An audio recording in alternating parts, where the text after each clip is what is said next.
5월은 가정의 달입니다. 어린이날도 있고 또 오늘 같은 어버이날도 있어서 이 가족 간의 정과 사랑을 나누는 귀한 시간과 또 기회를 줍니다. 그래서인지 5월이 되면 TV나 인터넷을 보면 화목하고 또 웃음이 넘치는 그런 가족들의 모습을 자주 보게 됩니다. 식탁에 둘러앉은 아이들은 선물을 들고 즐거워하고 부모님들은 가슴에 카네이션을 다시고 행복해하는 그런 모습입니다. 다들 카네이션 다셨나요? 네. 안 다셨나 보네요. 아무도 말씀을 안 하시네요. 근데 이런 모습들은 사실 TV나 인터넷에서만 볼 수 있는 것은 아닙니다. 우리 가정에서도 이러한 기쁨과 감사의 순간들이 있습니다. 그런데 솔직히 우리가 마주하는 이 현실의 가정이 TV나 아니면 인터넷에서 보는 그런 모습처럼 항상 아름답고 또 평화롭기만 할까요?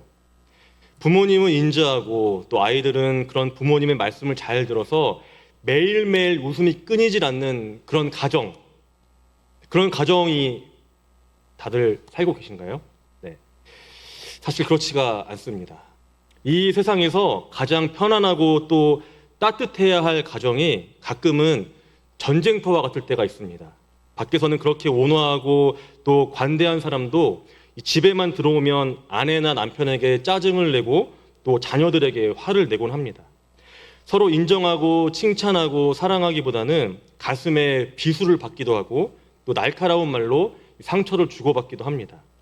가장 가까운 사이이기에 또 나의 가장 연약하고 또 부끄러운 민낯이 그리고 나의 이 죄성이 여과 없이 드러나는 곳이 바로 우리의 가정이라는 것이죠. 그래서 5월에 이 가정의 달이 되면 오히려 마음 한구석이 더 무겁고 또 쓸쓸한 분들도 계실 것입니다. 나는 왜 우리 아이들에게 더 좋은 부모가 되어주지 못했을까? 나는 왜 우리 부모님을 더 넉넉히 품어주지 못했을까? 왜 우리 가정은 항상 이렇게 삐걱거리고 또 힘든 것일까? 이렇게 가족을 생각하면 마음이 참 무거울 때가 있습니다. 그런데 이런 마음은 사실 참 귀한 마음입니다. 가족에 대한 사랑과 또 애착이 있기 때문에 좀 더 나은 모습으로 나아가기를 소망하는 마음이기 때문입니다.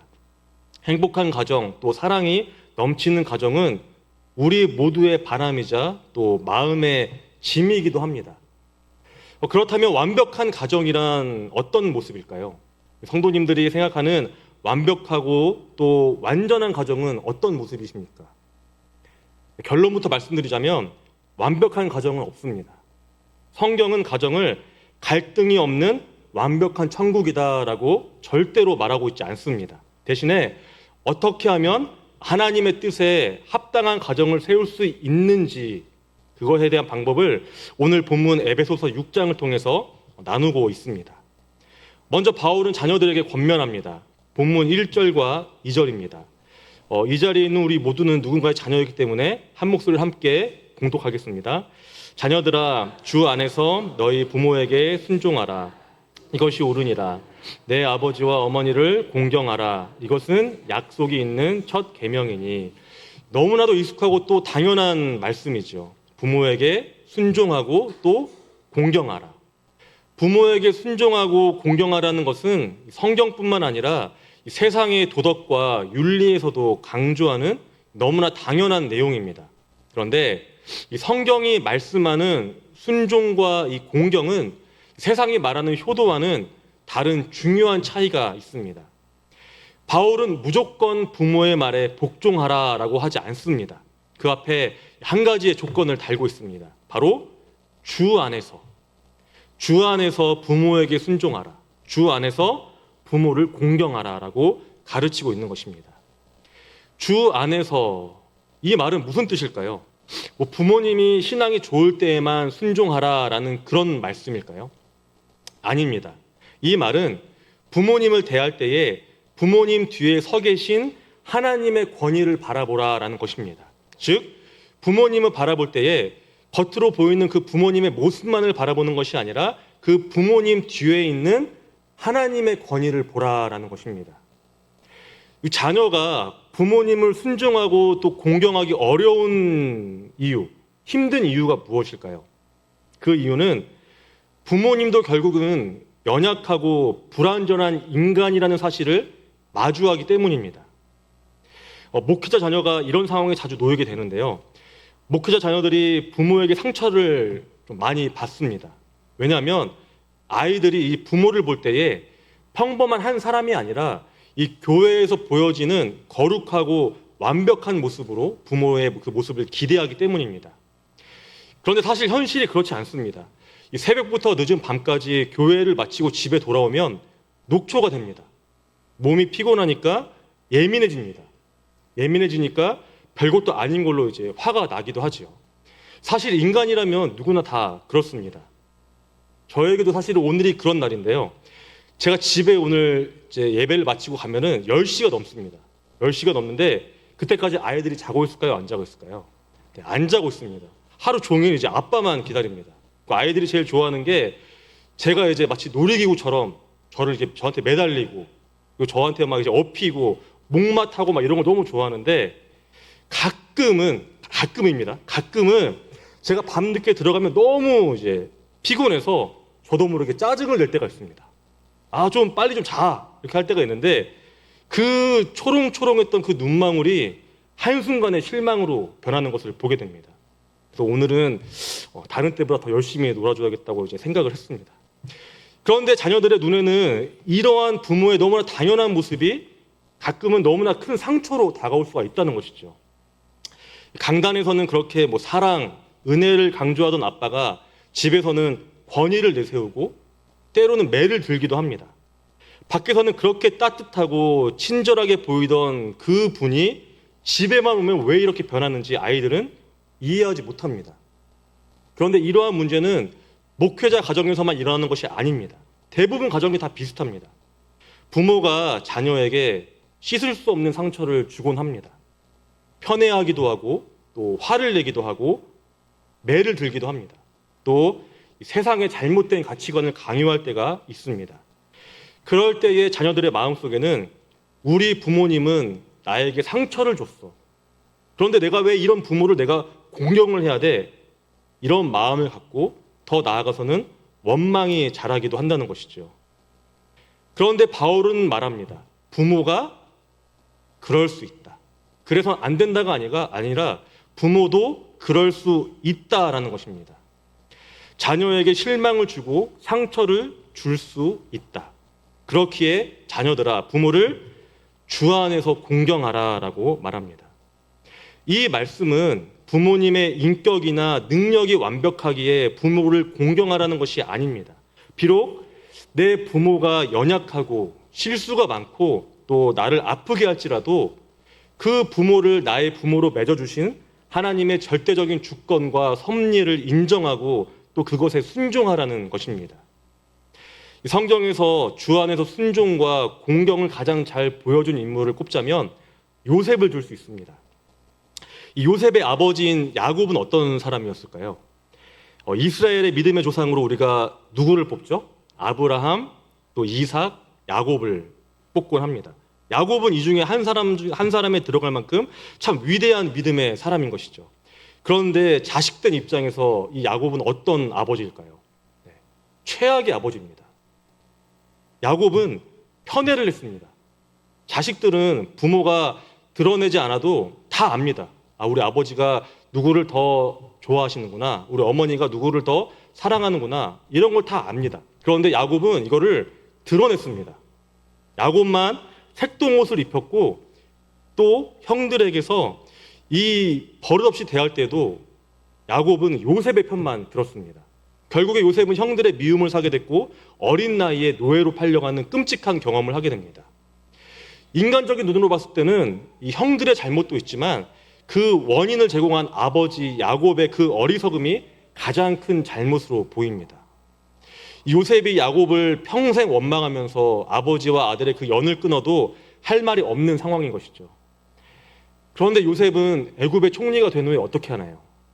자신이 가진 능력과 또 권세라면은 아버지와 형들을 싹 다 잡아들일 수도 있는데 요셉은 아버지와 형들에게 복수하거나 원망하지 않았습니다.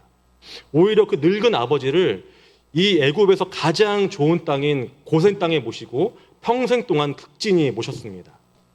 어떻게 이런 일이 가능했을까요? 요셉은 이렇게 고백을 합니다. 하나님이 생명을 구원하시려고 나를 당신들보다 먼저 보내셨나이다. 요셉은 다름 아닌 하나님의 그 섭리를 본 것입니다. 야곱의 실수와 그 연약함 너머에 있는 하나님의 완벽한 계획과 뜻을 보았습니다. 야곱이 완벽해서가 아닌 것이죠. 요셉의 마음이 바다같이 넓어서도 아닙니다. 요셉은 그의 인생을 통해서 깨달았던 것입니다. 나를 빚으시고 나를 만드신 것은 내 부모가 아니라 내 부모의 잘못과 실수마저도 사용하시는, 그리고 그것을 통해서 선을 이루시는 하나님이시다. 이것을 인정하는 것이 바로 주 안에서 공경하라는 것입니다. 이 자리에 부모님으로부터 상처받지 않은 분이 계실까요? 정도의 차이가 있지만 아마 모든 분이 부모님에게 받은 상처가 있을 것입니다. 물론 저도 있습니다. 그런데요, 그 상처를 치유하고 부모님을 용서하는 것은 내 힘으로 할 수가 없습니다. 절대로 불가능합니다. 치유와 용서는 내 힘으로 하는 것이 아니라 오직 십자가의 은혜, 또 예수님의 사랑으로 가능합니다. 그리고 이 상처가 예수님의 그 피로 치유되고 또 회복이 되어야 나 또한 자녀에게 좀 더 나은 부모가 될 수 있다는 것이죠. 저도 사실 잘 몰랐는데 부모가 되어 보니까 제 부모님을 더 잘 이해하게 되었습니다. 아, 내 부모님도 완벽하지 않았구나. 내가 긍휼이 필요한 죄인이듯이 우리 부모님도 그러셨구나라는 것을 깨닫게 되었습니다. 그리고 기도하게 되었습니다. 주님, 내 부모님이 완벽한 분이 아닙니다. 저와 똑같이 긍휼이 필요한 죄인임을 깨달았습니다. 나를 십자가의 피로 용서하신 그 사랑으로 제 부모님의 연약함도 덮어주시옵소서. 그리고 이러한 기도가 또 우리 모두의 기도가 되기를 소망합니다. 이어서 바울은 부모들에게 권면합니다. 4절 말씀입니다. 함께 읽겠습니다. 또 아비들아, 너희 자녀를 노엽게 하지 말고 오직 주의 교훈과 훈계로 양육하라. 이 짧은 4절 말씀에는 부모로서 반드시 하지 말아야 하는 것 한 가지와 반드시 부모로서 지켜야 하는 것 한 가지가 담겨 있습니다. 반드시 하지 말아야 할 것은 자녀를 노엽게 하지 말아야 한다는 것입니다. 자녀를 노엽게 하지 말아라. 이 말씀을 대할 때의 그 첫 느낌이 어떠신가요? 훈육을 좀 했다고, 내가 좀 혼냈다고 건방지게 마음이 상해? 화를 내? 이런 생각이 드시나요? 네, 그런 분들은 회개하셔야 합니다. 자녀를 노엽게 한다는 것은 단순히 자녀를 혼내거나 꾸짖어서 자녀를 화나게 한다는 것이 아닙니다. 자녀를 노엽게 한다는 것은 부당한 대우로 자녀의 마음속에 이 억울함과 상처, 또 분노를 쌓게 한다는 것입니다. 이는 우리가 자녀를 사랑하지 않아서가 아닙니다. 오히려 너무나 사랑한다는 이유로 내 권위를 통해서 내 자녀를 소유물로 착각할 때에 자녀는 더욱 깊은 노여움을 느낀다는 것입니다. 예를 들어서 내가 이루지 못한 꿈이 있습니다. 그것을 자녀를 통해 이루고 싶어 합니다. 여기까지는 좋은데 그걸로 내 자녀를 억압합니다. 제가 예전에 봤던 그 한 TV 프로그램이 생각이 나는데 딸을 재벌가의 며느리로 시집 보내는 것이 꿈인 어머니가 나왔습니다. 혹시 보시는 분 계실까요? 그때 딸이 9살이었는데 새벽 5시 반에 일어나서 밤 12시 반까지 하루 종일 빈틈없이 스케줄을 짰습니다. 내용을 보니까 발레도 하고 승마도 가르치고 식사 예절 교육도 하고 일본어, 영어, 중국어, 성악, 피아노, 그리고 심지어 9살인데 신부 수업까지 합니다. 9살 딸의 꿈이 재벌가의 며느리가 되는 것일까요? 아닙니다. 사실 이거는 엄마의 꿈도 아닙니다. 엄마의 탐욕이자 욕심인 것이죠. 자녀가 하나님으로부터 받은 고유한 그 은사는 무시하고 이 세상의 잣대와 기준으로 끌고 가려고 합니다. 그럴 때에 이 자녀의 영혼은 병들어 간다는 것이죠. 자녀는요, 부모의 성공을 증명하는 트로피가 아닙니다. 내 인생의 결핍과 내 인생의 모자람을 채워주는 그러한 도구도 아닙니다. 자녀는 내 것이 아니라 하나님이 잠시 내게 맡겨주신 선물입니다. 이를 인정할 때에 자녀를 내 소유물이 아닌 한 사람의 인격체로 대할 수 있고 또 존중할 수 있게 됩니다. 이어서 바울은 말합니다. 자녀를 양육할 때는 오직 주의 교훈과 훈계로 양육하라라고 가르칩니다.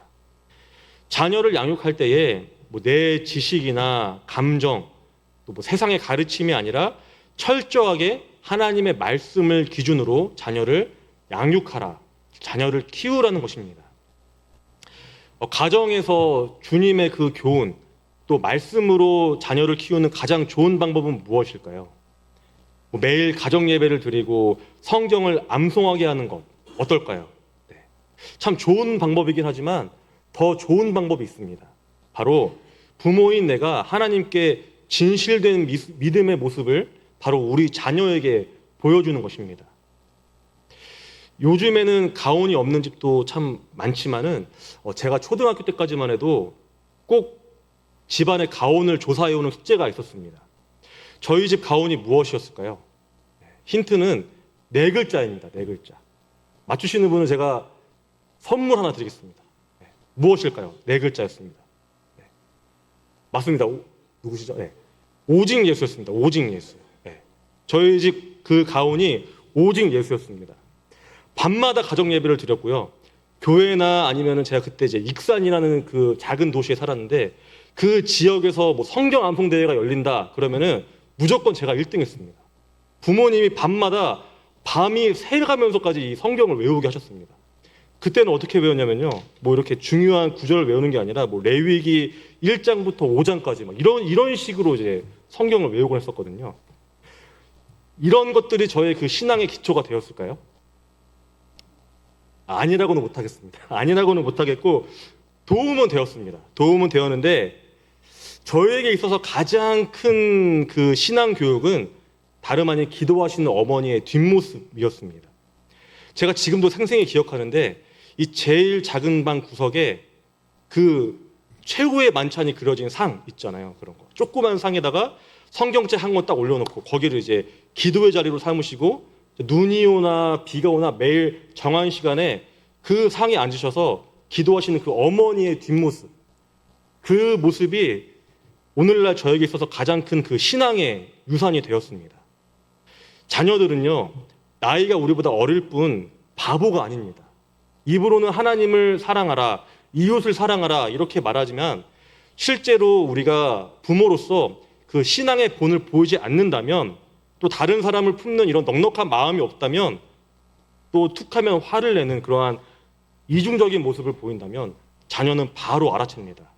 아, 우리 엄마가, 우리 아빠가 가짜구나. 완벽한 부모가 되려고 노력하는 것보다 우리는 은혜로 사는 부모가 되어야만 합니다. 혹시 감정을 못 이기고 자녀에게 화를 내면 어떻게 하시나요? 자존심을 내세우는 것이 아니라 먼저 다가가서 사과하면 됩니다. 그리고 나도 하나님의 긍휼이 필요하다는 것을 나누어야 합니다. 아까는 아빠가 너무 화가 나서 상처를 줬구나. 아빠도 참 연약하고 미숙하단다. 미안해. 아빠가 다음부터는 그러지 않도록 노력할게. 그리고 아빠가 다음부터는 그러지 않도록 기도할게. 너도 같이 기도해 주겠니? 이러한 말, 이러한 한마디가 자녀의 마음을 녹일 수 있다는 것이죠. 이러한 말 한마디가 자녀가 부모를 봤을 때, 아, 우리 부모님은 참 기도의 사람이구나, 하나님의 사람이구나라는 것을 알게 된다는 것입니다. 완벽한 사람이 아니라 예수님의 은혜가 필요한 연약한 사람임을 자녀 앞에서 솔직하게 인정하는 것, 이것이 바로 주의 교훈과 훈계입니다. 그 모습을 보면서 자녀는 깨닫습니다. 아, 우리 부모는 완벽한 분이 아니구나. 우리 집을 이끄시는 진짜 주인은 내 부모님이 아니라 하나님이시구나. 이처럼 은혜와 또 복음으로 자녀를 양육할 때에 사랑하는 우리의 자녀들은 상처받지 않고 또 부모의 신앙을 먹으며 건강하게 자라나게 될 줄을 믿습니다. 말씀을 정리하고자 합니다. 오늘 우리가 나눈 이 에베소서 말씀은 단순히 가정이라는 울타리 안에만 적용이 되는 것이 아닙니다. 울타리를 넘어서 우리가 속한 그 공동체, 또 우리가 만나는 인간 관계로도 확장이 됩니다. 아랫사람은 윗사람을 어떻게 대해야 할까요? 내 윗사람이 인격적으로는 다듬어지지 않은 사람이라고 할지라도, 나에게 함부로 말을 하거나 삿대질을 하면서 거칠게 행동한다고 할지라도 마음속에 분노와 또 원망을 쌓기보다는 요셉처럼 반응해야 합니다. 하나님이 세우신 권위를 묵묵히 인정하고 또 그런 사람을 통해서도 내 인생을 연단하는 도구로 사용하시는 하나님의 뜻과 또 계획을 신뢰하며 또 존중해야 합니다. 반대로 직장이나 일터에서 위의 자리에 있다면, 상급자의 위치에 있다면 내 지위나 또 직급을 이용해서 아랫사람을 억압하거나 함부로 대해서는 안 됩니다. 말을 거칠게 하고 또 경우 없는 행동으로 노엽게 하지 말아야 합니다. 부모가 자녀에게 십자가의 긍휼을 흘려보내듯이 윗사람이 먼저 아랫사람의 그 연약함을 품고 또 존중해 줄 때 참된 질서는 그때 세워지게 됩니다. 그렇게 우리의 가정과 또 우리의 일터, 또 내가 속한 그 공동체에 십자가가 세워져 있어야만 합니다. 내 힘으로는 도저히 용서할 수 없고 또 인정할 수 없는 부모님과 또 상사를 십자가를 통한 시선으로 바라볼 때에만 우리는 비로소 그들을 공경할 수 있습니다. 반대로 내 맘대로 되지 않아서 답답한 자녀와 또 부하 직원을 그 십자가의 주님께 온전히 맡길 때에만 그들을 노엽게 하지 않고 긍휼함으로 대할 수 있게 됩니다. 오늘 이 에베소서 6장의 말씀을 기억하면서 또 내가 속한 그 가정과 일터 또 공동체에서 주님의 그 선한 믿음의 질서를 세워가는 우리 모두가 되기를 소망합니다.